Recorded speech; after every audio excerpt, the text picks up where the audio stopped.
Olá, pessoal! Sejam bem-vindos à segunda parte da nossa aula de revisão de Introdução à Construção Civil.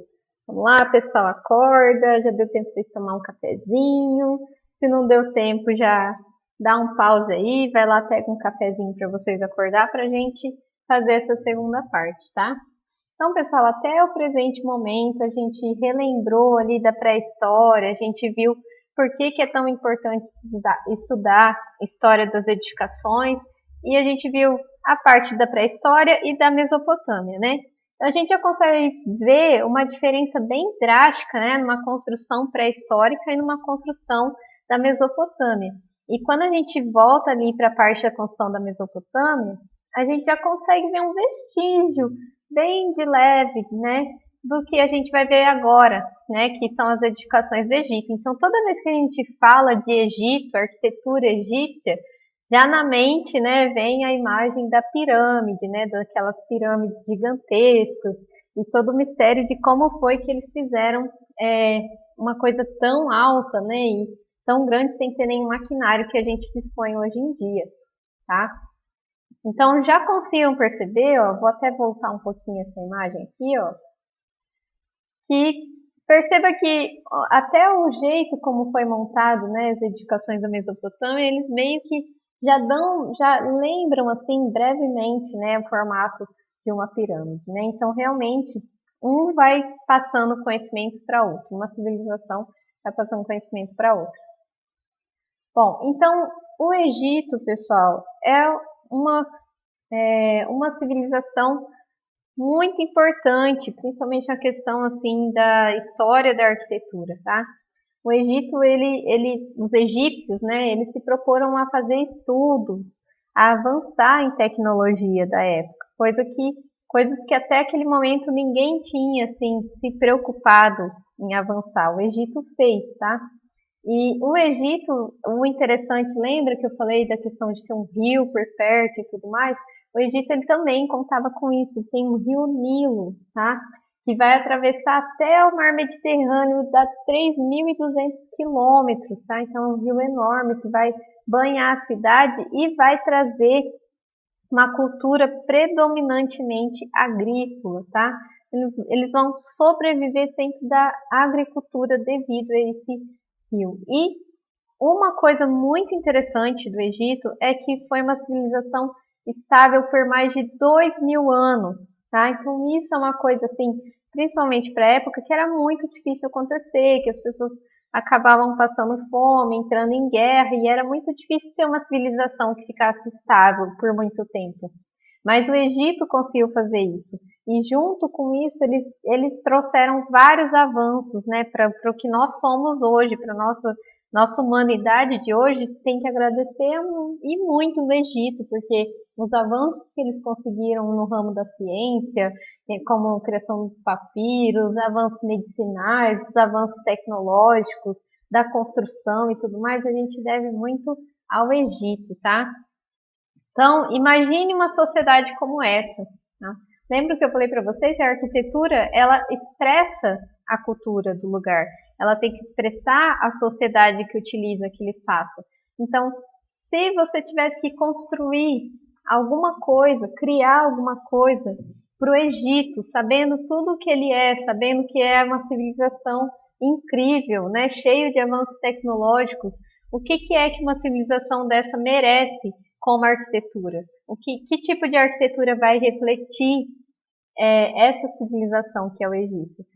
Então, é nesse momento que a gente chega nessas construções que realmente, pensa pessoal, para a época era uma coisa gigantesca. Aliás, eu nem digo que para a época, eu falo que para hoje em dia você olhar isso aqui feito, ó, do jeito que está e permanecer por tanto tempo, né, por mais que esteja se deteriorando, permanecer todo esse tempo lá é uma coisa incrível até para os dias de hoje. Bom, um aspecto que a gente precisa entender do Egito e que influencia fortemente a arquitetura é a religião, tá? Então, para os egípcios, o faraó ele era uma manifestação de Horus, que é um dos deuses deles, tá? Então, o faraó, ele para os egípcios, o faraó era um deus encarnado ali na terra. Então, imagina bem, você tem uma sociedade que é avançada e que tem, né, como cultura, né, considerar o faraó, né, o líder soberano, como o Deus encarnado. Então imagina quando esse faraó ele precisa, assim, se ele é Deus, ele precisa ter uma coisa exuberante como casa. Ele precisa morar num lugar incrível. Ele precisa ter uma arquitetura assim, né, uma coisa grande demais. E imagina quando esse Deus morre, tá? Porque na cultura egípcia, quando o faraó morria, que era, imagina o Deus morrendo, quando isso acontecia, na verdade, eles entendiam que ele estava fazendo uma passagem, tá? Ele estava se transformando em outro Deus que é o Senhor do submundo. Então, para isso, eles precisavam ter um lugar para colocar esse Deus que vai ter essa passagem durante a morte. Eles precisam de um lugar para poder alcançar aí essa, como eu posso dizer, espiritualidade, né? Então, por isso que acabou criando essas coisas tão grandes que a gente vê hoje, tá? Aqui são algumas imagens, né, dos deuses, só para vocês entenderem como que funciona. Vocês não precisam ficar decorando a religião egípcia, nem os nomes. Vocês só precisam entender o quanto isso era importante para os egípcios. O quanto era importante agradar o faraó e o quanto era importante ter certeza de que onde esse faraó fosse sepultado fosse um lugar propício para essa passagem dele de Horus, né, para o Senhor do Submundo, para Osíris. Então, outra coisa muito interessante da cultura egípcia é acreditar na vida após a morte, tá? Então, eles acreditavam que a força vital com a manifestação física, tá? Ele se tornava em espírito e vivia depois disso. Não chega a ser bem o espiritismo, tá, pessoal? Mas é uma religião lá deles, a religião egípcia. E para que acontecesse essa passagem, né, de transformar a força vital, a manifestação física em espírito, eles tinham que fazer alguns rituais para garantir que tivesse essa transformação de morte, né, de vida, morte e vida novamente. Então, para isso, eles tinham que fazer a preservação do corpo físico, eles separavam os objetos pessoais do faraó, eles sempre colocavam comida, bebida, que essa pessoa gostava em vida, na intenção, assim, de trazer essa pessoa à vida novamente, tá? Então, imagina, com todo esse ritual, com toda essa cultura, eles precisavam de um espaço para poder fazer isso. Você tem um Deus, uma pessoa na Terra que você considera Deus, e que você sabe, né, você acredita que quando ela morrer, ela vai precisar de um ritual para poder passar, né, de morte para vida. Imagina um lugar que você precisa construir para que isso aconteça, né?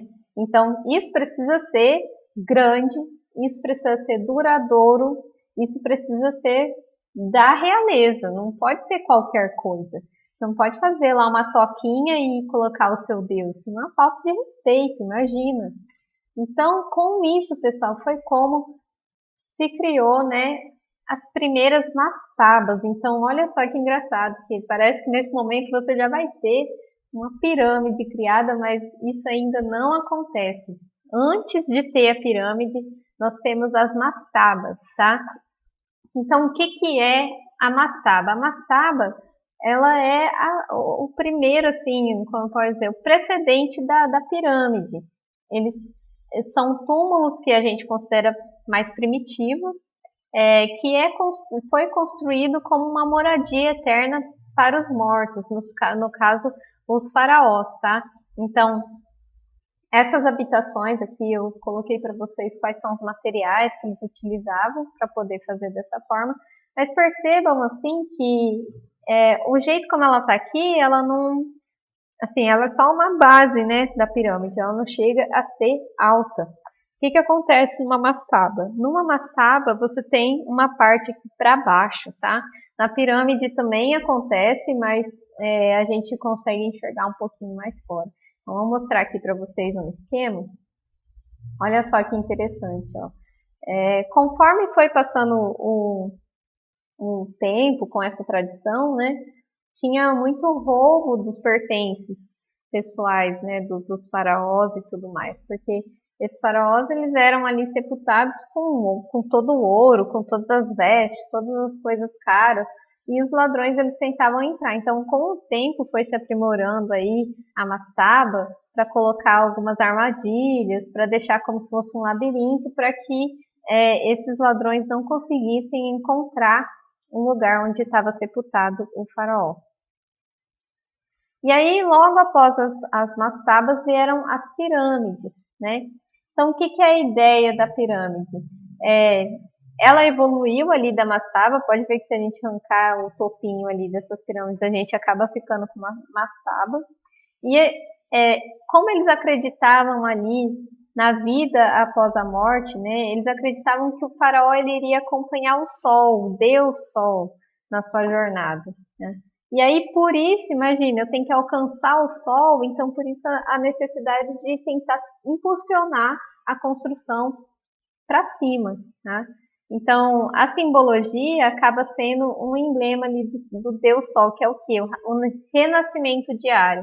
Então, quando você, né, como eles acreditavam nessa questão de vida após a morte, então toda vez que o Sol se nasce, né, o seu Deus lá, o faraó, está renascendo também. Então, renascimento diário. Beleza? Bom, pessoal, isso aqui são a parte do Egito. Como eu disse para vocês, está sendo bem breve, tá? Qualquer dúvida já vai anotando aí e a gente tira as dúvidas no fórum, tá? Bom, pessoal, então depois disso a gente entra já numa parte das edificações clássicas, tá? É uma parte muito gostosa e é uma parte que eu entendo que está mais próximo da nossa realidade, tá? Que até agora, quando a gente viu a pré-história, a Mesopotâmia, o Egito, são coisas muito interessantes, muito legais, mas são coisas que a gente não costuma ver no nosso dia a dia. E as edificações clássicas, até hoje você vê pessoas adotando o estilo clássico, né? Então, às vezes, até vocês aí têm um estilo clássico, gostam do estilo clássico, não sabiam até o presente momento. Então, a gente vai falar sobre ele e depois vocês podem comparar se vocês gostam ou não desse estilo até hoje em dia, tá? Bom, pessoal, então a primeira coisa que vocês têm que entender é que a arquitetura clássica, quando você fala, isso aqui é arquitetura clássica, ela pode ser duas coisas, ela pode ser tanto grega ou pode ser romana, tá? Então a gente não tem arquitetura grega e romana no mesmo espaço, tá bom? Eu posso dizer que a arquitetura grega é clássica, né? E a arquitetura romana é clássica, mas eu não posso dizer que a arquitetura clássica é os dois ao mesmo tempo, grego e romano. Então vai ser um ou vai ser outro. E ela vai ter várias diferenças entre elas, tá? Tem semelhanças, mas tem várias diferenças. E isso que é importante vocês notarem.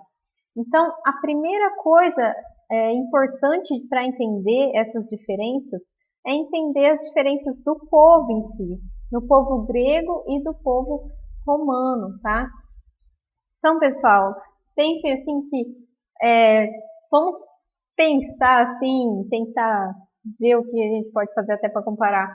Pense assim que você tem dois amigos, que são gêmeos, vamos lá, tem dois amigos que são gêmeos, que são muito semelhantes, mas quando você começa a conversar com eles são bem assim diferentes, você começa a ver que tem muitas diferenças, tá?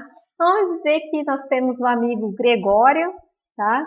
E nós temos o amigo Romário, ó, que são gêmeos, Gregório e Romário. O Gregório, pensa naquele cara assim, que gosta de arte, que gosta de cultura, que gosta de estudos, gosta de tudo calculado, ele tem toque, ele gosta de tudo perfeito. A mesa dele, assim, de trabalho tem que estar tudo no seu devido lugar, tudo do mesmo tamanho, tudo seguindo um padrão. Ele gosta de estudar as coisas. Se ele for fazer alguma coisa, ele faz vários estudos, ele mede o vento, ele pega uma fita métrica, mede para lá e para cá, traça o meio, faz ali uma coisa toda bonita, porque ele gosta dessas coisas assim. Ele gosta de tudo clarinho, de tudo bonitinho, de tudo perfeito, tá? Esse é o Gregório. Tenho certeza que vocês têm vários amigos desse jeito, e se você não tem nenhum amigo desse jeito, é porque você é um amigo desse jeito, tá? Brincadeira, pessoal. Bom, então vamos voltar. Esse é o Gregório, tá? E o Romário já não. O Romário ele gosta das artes, mas ele é um cara da guerra. Ele gosta de luta. Ele gosta assim de coisas mais exuberantes. Ele gosta assim de ver a engenharia grotesca, grande, funcionando, aquela coisa incrível. Ele é um cara que gosta do poder, não gosta de ficar perdendo tempo. Ai, deixa eu estudar isso aqui. Deixa... Ele gosta de mandar os outros estudar por ele e fazer algo incrível para ele. Ele gosta de ter um império, tá? Não conseguem perceber a diferença entre o Gregório e o Romário, tá? Então essas são as diferenças entre os gregos e os romanos, tá? Os gregos, eles eram uns caras assim, gostavam da filosofia, gostavam de estudar tudo. Foram eles, inclusive, que começaram a estudar arquitetura mesmo, sabe? De criar técnicas, criar livros que podiam dizer sobre isso, a filosofar sobre a sociedade, tá? Agora os romanos não, os romanos gostavam de política, gostavam de construir império, de conquistar lugares, tá? Então você vai ver várias batalhas aí que os romanos ganharam e tudo mais, porque é uma sociedade muito voltada a isso, beleza? Bom, então uma coisa que a gente sempre vai ver quando a gente fala sobre isso, né, é essa palavra polis, tá? Que surgiu no período greco-romano, que é o que eles chamam assim, começou a ter a política, começou a trazer os assuntos para os cidadãos, tá? Começou uma coisa de incluir mais a sociedade no quesito. Pensa assim que na questão do Egito, o faraó era o Deus supremo, ninguém podia participar de nada, tudo que fazia era voltado para o faraó. Mas quando chega aqui na arquitetura clássica, tudo que se faz já é mais voltado também para a religião, mas também muito mais para as pessoas. As pessoas começam a ser muito mais incluídas como sociedade, beleza? Bom, e a gente vai falar um pouquinho de cada um, tá? Eu já meio que fiz um geral para vocês entenderem a diferença, tá? A gente vai começar aí a falar do estilo grego, tá? Então, o estilo grego, como eu tinha falado para vocês, ele começa a entender a arquitetura como uma ciência. Ele começa a estudar, ele começa a criar o que a gente chama de ordens, que são padrões. Tipo, eles que começaram a fazer a questão do pilar. Nossa, como a gente poderia fazer esse pilar? Vamos desenhar, vamos estudar, onde é que ele está sustentando, vamos ver como isso funciona. Então, foram eles que começaram a criar isso. E eles começaram a adotar o antropomorfismo, que é o que? O homem como a medida de todas as coisas. Então, você não vai ficar fazendo coisas para pessoas que não existem. Né? Aliás, eles acreditavam em deuses, mas eles achavam que o homem tem que ser a medida das coisas. Não vou fazer uma coisa para um Deus que nem está aqui. Vou fazer coisas que são para os homens. Então eles entendem, tudo eles entendem como reflexo do homem. Eles que começam a pensar na escala humana, tá? Tanto que os deuses dos gregos possuíam formas humanas e sentimentos humanos. Então, quem gosta, por exemplo, de ver aí mitologia grega, ou quem já assistiu Hércules, por exemplo, olha só que engraçado. Quem assistiu Hércules, quem assistiu Percy Jackson, você percebe assim que os deuses eles choram, eles sentem dor, eles se apaixonam, né? Então eles são iguais os humanos, né? Eles podem ter poderes e tudo mais, mas eles são muito semelhantes aos humanos, porque os gregos quiseram trazer isso. O homem, ele é a escala, o homem é o reflexo, o homem é o padrão, não existe outro padrão. Se a gente volta lá para os egípcios, lembra dos deuses dos egípcios com cara de, ai meu Deus, cara de gavião, com pata de leão.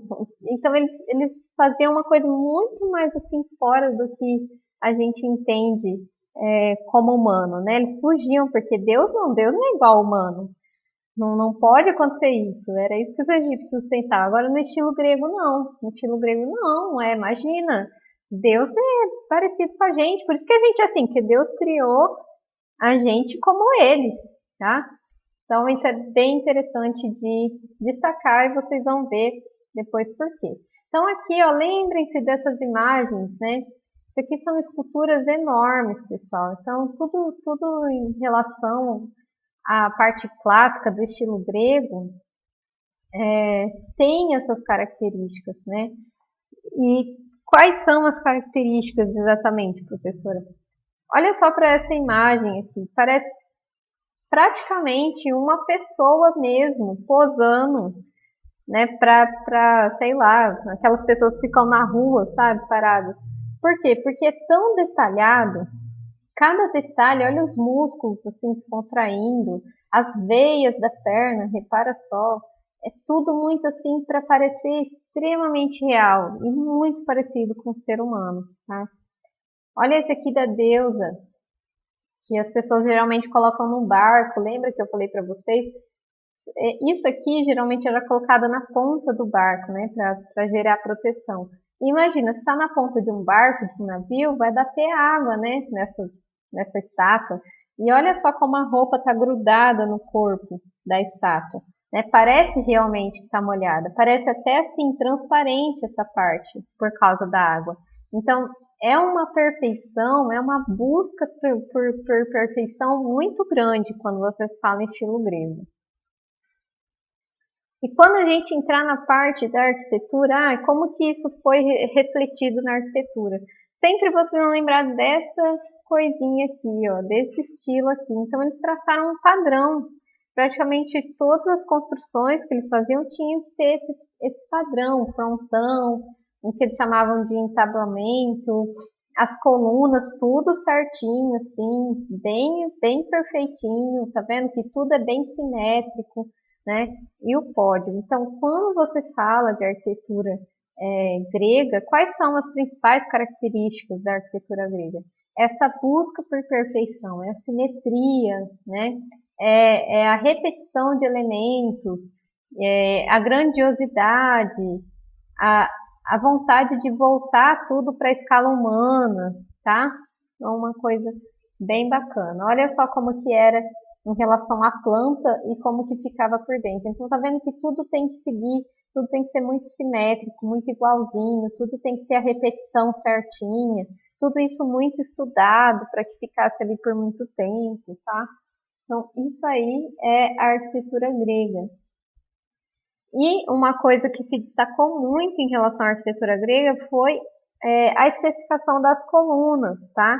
Então, esses são os tipos de coluna que foram criados e elas eram adotadas conforme a utilização delas. Então, a gente tem esses três tipos de coluna, que é a dórica, a jônica e a coríntia, tá? Então, a dórica, vocês percebam que ela é uma coluna mais simples, digamos, mas não diria bem simples, mas diria assim, sem muito adornos, né? E ela tem um símbolo de força, de mostrar força. Por outro lado, a gente tem a coluna jônica, que já tem, né, esses capitéis que a gente chama, redondinho, ela mais fina aqui na ponta dela e mais grossa aqui na base, né? E ela significa sabedoria. Por outro lado, a gente tem a coríntia, tá vendo que tem todos os parapapá aqui, ó, coisa bonitinha aqui, que já quer significar realmente beleza, tá? Então, professora, preciso decorar isso. É legal que você saiba, é legal que às vezes você bata o olho numa coluna e fala, olha essa coluna jônica, olha essa coluna dórica e tudo mais. E entender, às vezes, o que significa cada uma delas. Uma outra coisa muito interessante no estilo grego, lembra que eu falei para vocês de sempre trazer assim a sociedade, né? Então, eles como eu posso dizer, eles não pensavam somente na estrutura, naquele edifício só, naquela construção. Pensava como um todo, né? E o que que eles faziam? Por exemplo, o que a gente chama de Acrópole era um recinto que tinha vários templos. Então eles não faziam somente um templo e falavam, vamos fazer separados, vamos pensar tudo separado. Não, eles pensavam como um conjunto, tá? Isso por quê? Para poder trazer a sociedade para aquilo, tá? As acrópolis, elas eram construídas nos pontos mais elevados da cidade. Então, isso também acredita-se porque, na época, né, podia ter uma invasão de alguma cidade inimiga, e aí, como ela ficava bem no meio, bem no alto, tornava mais difícil que esses invasores pudessem tomar as acrópolis. E outra coisa bem interessante no estilo grego são as ágoras. Então, as ágoras era o que a gente chama hoje de praça, tá? Era um lugar, um espaço livre, onde as pessoas costumavam passear, onde tinha mercado, tinha feira, era um lugar de interação na sociedade. Então, começa a perceber que a arquitetura começa a tentar suprir uma necessidade da sociedade de se encontrar, de ter uma vida social. Então, isso é uma coisa que a gente vê assim, muito mais nítido, assim, primeiramente no estilo grego. Tá? Por mais que isso existisse talvez em outras sociedades anteriores, o estilo grego foi o que mais assim chamou atenção em relação a isso.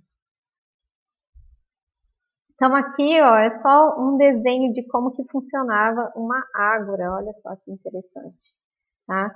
Então a gente fala que é uma expressão máxima da esfera pública, né? Da parte urbana da coisa. Agora a gente nem está falando mais só de arquitetura, não só de construção civil, a gente está falando de urbanismo, então é uma coisa bem bacana.